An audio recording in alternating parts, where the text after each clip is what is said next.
Handcuffed and in court, Nicolas Maduro pleads not guilty in New York.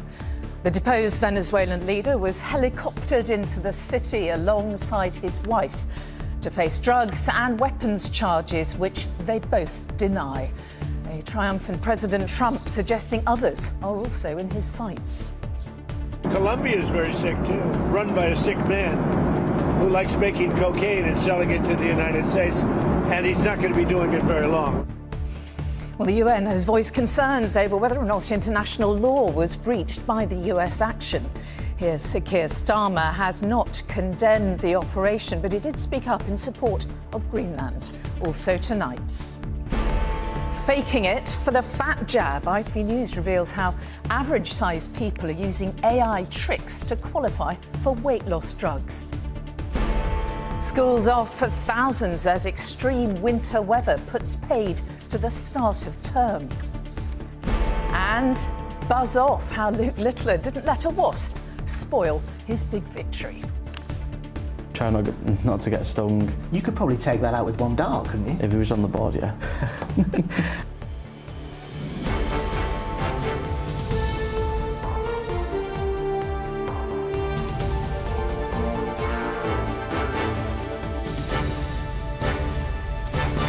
This is the ITV Evening News with Mary Nightingale. Good evening. Venezuela's former leader, Nicolas Maduro, and his wife, Celia Flores, have tonight appeared before a New York court to face drugs and weapons charges, just days after being seized by US Special Forces in Caracas. It came as the US Secretary General expressed deep concerns over whether international law had been breached by the US military action.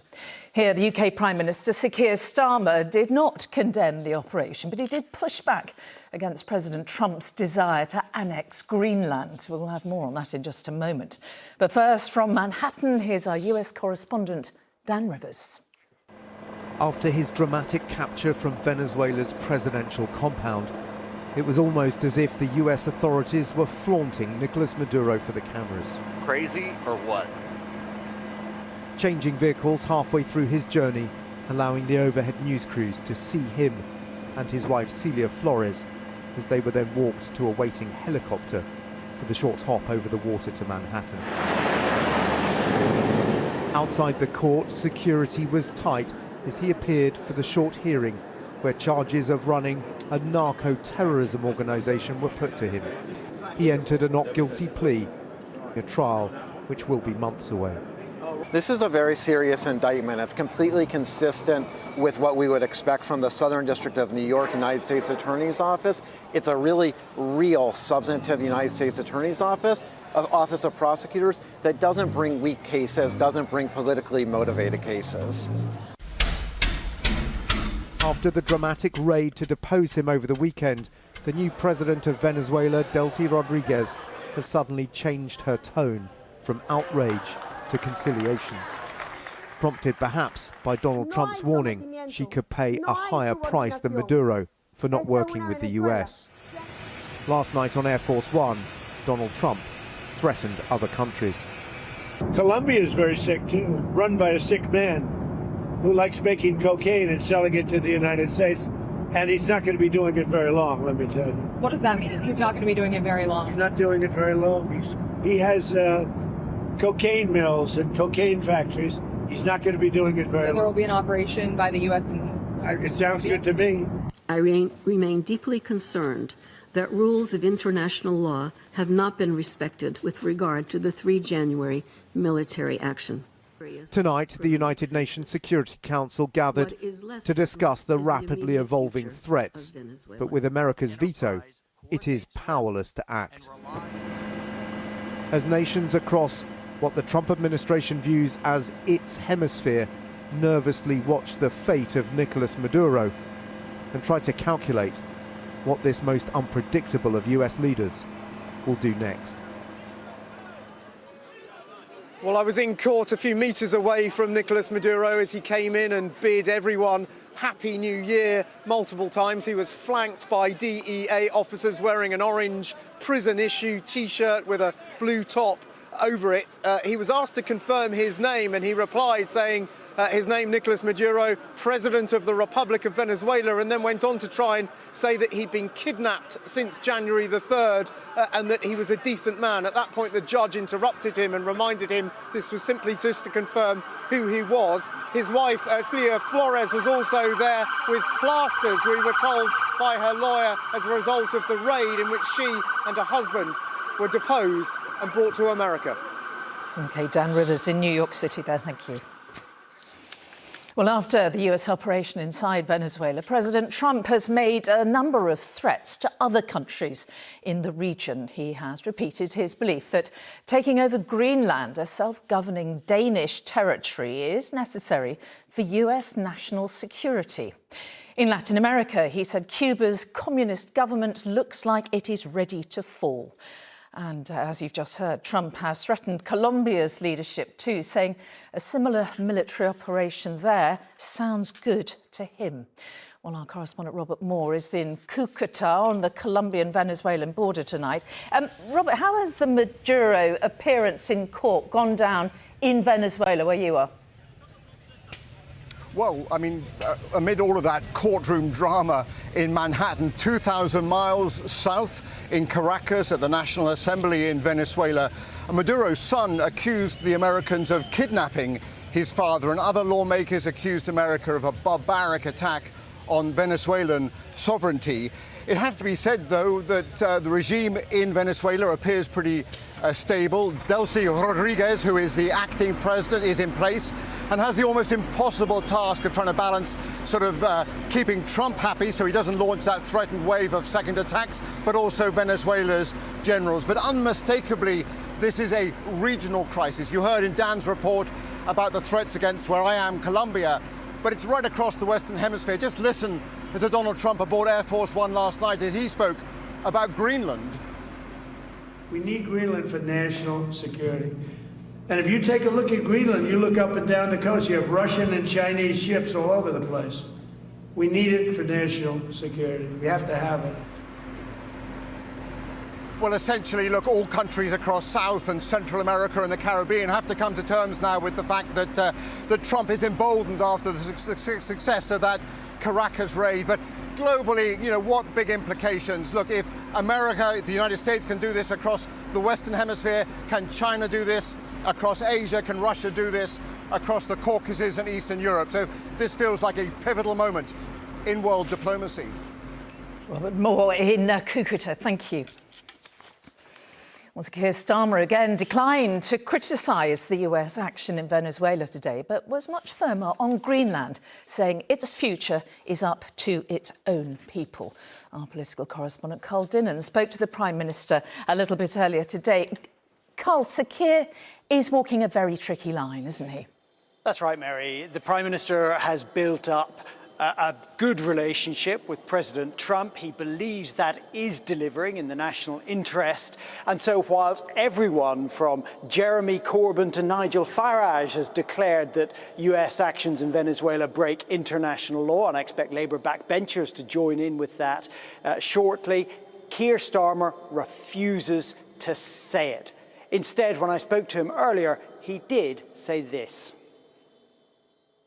The most important thing, to my mind, is the peaceful transition to democracy in Venezuela. It's too late to call for that. There have been air raids and a president has been snatched by special forces. No, it's not. No, we were calling for that before the weekend, and we continue to call for that because for so many people in Venezuela, that is what is so important. Now, buried within that call for a peaceful transition is, I think, possibly a message to the United States that there should be no more military action, but you really have to look to see it. Where he was much stronger, though, was on the subject of Greenland, which you just heard President Trump saying the United States needs to have. Sir Keir Starmer, in common with other European leaders, says the future of Greenland must be left to the people of Greenland and the Kingdom of Denmark alone. Carl Dinnan in the Houses of Parliament, thank you. Next tonight, an ITV News investigation has exposed how easy it is for young people with healthy weights to access prescription-only weight loss jabs. We found some pharmacies are breaking the rules by sending out the injections with just a single picture of the person trying to get them. despite it being all too easy to edit a picture to make anyone look overweight. Cree's Summer Horton has this special report. Residents from the General Pharmaceutical Council and others demand a two-way consultation, which could be video or face-to-face, or something called independent verification. So not all of the pharmacies that we approached approved us. Some asked for us to send a video, some asked me to send a photo next to a weighing scale, and some asked for a video consultation. In response to our investigation, the General Pharmaceutical Council told us that at least 2 of the pharmacies that gave us the drugs are not meeting their. And for details of advice and support, do head to our website. That's itv.com/news. Moving on now, and Manchester United are tonight looking for a new permanent manager after sacking Ruben Amorim after 14 months in charge. It came less than 24 hours after his team's 1-1 draw away to Leeds and after he himself suggested he was not fully in control. Here's our sports editor, Steve Scott, on what went wrong. From his very first day, Ruben Amorim wore his heart on his sleeve, once even calling his United team the worst ever. But that honesty caught up with him yesterday, almost as if he knew what lay ahead. I came here to be the manager of Manchester United, not to be the coach of Manchester United. And that is clear.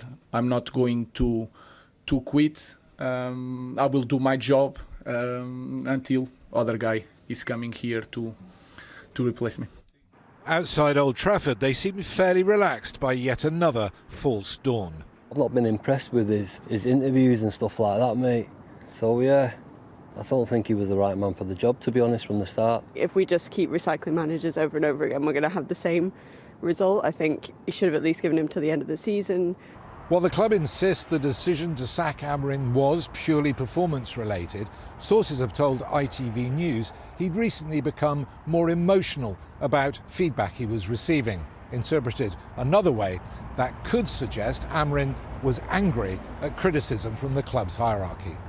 And now Jared Gillett blows the full-time whistle. United finished a lowly 15th in the Premier League last season, but currently they sit in 6th. Maresca at Chelsea and now Amorim at Man United have spoken out against the hierarchy and have been sacked immediately. So it tells you that's not the right thing to do. But what I would say is that his record is actually the worst of any manager at Manchester United post Sir Alex Ferguson. Amorim was all smiles, maybe even a little relieved this afternoon, accompanying his wife on a bracing stroll. Good luck with everything. Unlike the football club that's just got rid of him, he now has plenty of time to decide what next. Steve Scott, ITV News, Old Trafford. Well, Ruben Amorim wasn't the only football manager to lose his job today. Celtic sacked Wilfried Nancy after just 33 days. After 6 defeats from the 8 games he spent in charge, his contract was terminated with immediate effect. Well, there's plenty more still to come in the ITV Evening News, including snow derails the start of school for thousands of students. To win the World Darts Championship. And how Luke Littler plans to spend his £1 million prize money following his back-to-back World Darts win. Do stay with us. Those stories and more after this short break. See you then.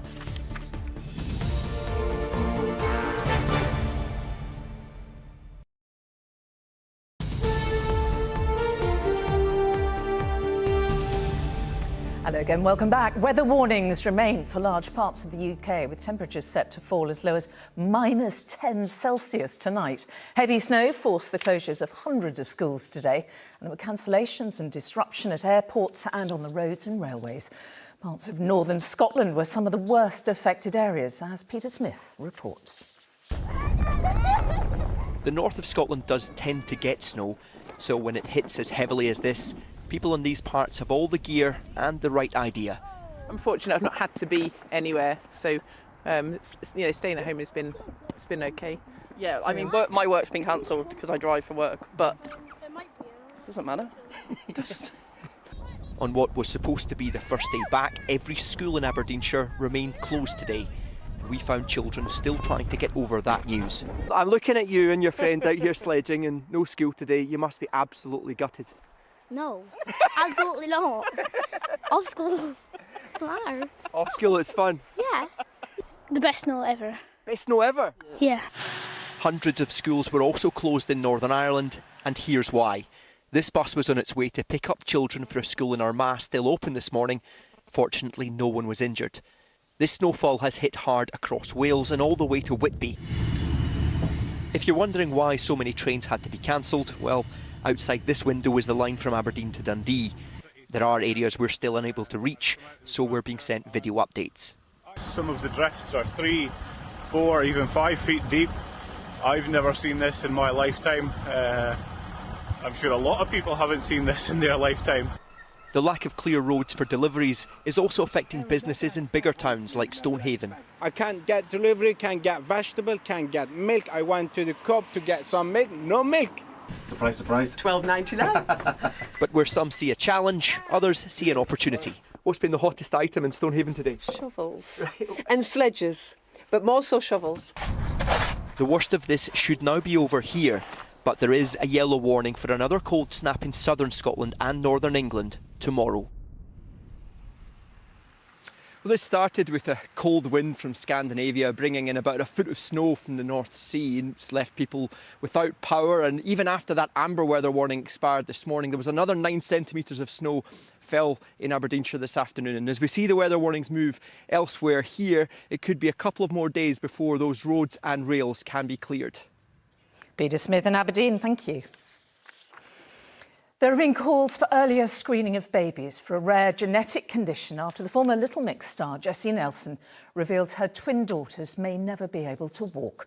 They both have spinal muscular atrophy, which causes progressive muscle weakness and wasting. Carrie David. Former Little Mix member Jessie Nelson choked back tears as she told followers her twin babies have a rare genetic muscle wasting disorder, spinal muscular atrophy. And if it's not treated in time, your baby's life expectancy will not make it past the age of 2. Her daughters were born prematurely last May, and Jessie says despite early signs like reduced movement and difficulty feeding, it took months to get a diagnosis and, crucially, life-changing gene therapy. A treatment 5-year-old Edward Willis Hall received as a baby. His mum says until Edward had a cardiac arrest, his SMA symptoms were also ignored. It really is a race against time. And if you're left months and months, you lose crucial abilities like breathing, swallowing, eating. You know, there is a simple solution: newborn screening and more education within the healthcare system. Oh, it'll never be easy. Pop star Jessie has added her voice to calls for routine testing to be rolled out across the UK. In Scotland, newborns will soon be screened for SMA, while NHS England says the national policy is under review. Carrie Davis, ITV News. And finally, the teenage dart sensation Luke Littler has told ITV News how even a wasp attack couldn't ruin the buzz of winning his second world title in a row. The 18-year-old had to fight off the insect during Saturday night's final in London. Ellie Pitt reports. 147 to win the World Darts Championship. He's been here before, and second time round the victory was just as sweet, because Luke Littler now joins just 3 other men who've won back-to-back world titles. To put my name on the list with them other 3 legends, it's a big thing, and that's all I wanted coming into the tournament. Forget the money, just that trophy again. Receiving the record £1 million. The prize money is hard to ignore, though. What does an 18-year-old spend £1 million on? I'm into football cards at the minute, so I might have to treat myself to a few boxes. Whoa! As well as darts rivals, Littler faced another opponent in the venue. He also had the pesky Ali Pali wasp to contend with. Just got to try and get it away from you, try and hit it. Try not to get stung. You could probably take that out with 1 dart, couldn't you? If he was on the board, yeah. But really no one was getting in Luke the Nuke's way this tournament. And with the form he's in, it's hard to see who could stop this world champion. Ellie Pitt, ITV News. And that's about all from us for now. The weather is next, and Tom's here with the latest at 10. But for me and the evening team, bye-bye.